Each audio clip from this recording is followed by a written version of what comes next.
అంతా చిన్నూరు. ఇది చిన్నూరు. ఇక్కడి నుంచి స్టార్టింగ్ అన్నమాట.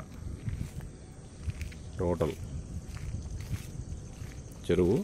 చెరువులో ఎక్కడ కానీ మనకు వాటర్ అనేది కనపడదు. మొత్తం దాని పాచి అంటారా, దాని పేరు ఏదో ఉంది చూడండి. అస్సలు మనం ఎరువులేసి పంట పెట్టి 6 కాలాల మడి దున్ని ఎంత చేస్తే కూడా ఇంత రాదు.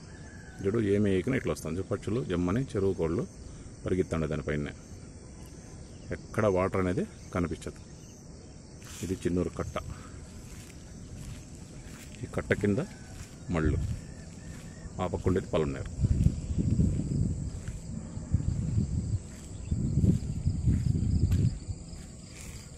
వర్షానికి అద్భుతంగా వచ్చినటువంటి గ్రీనరీ.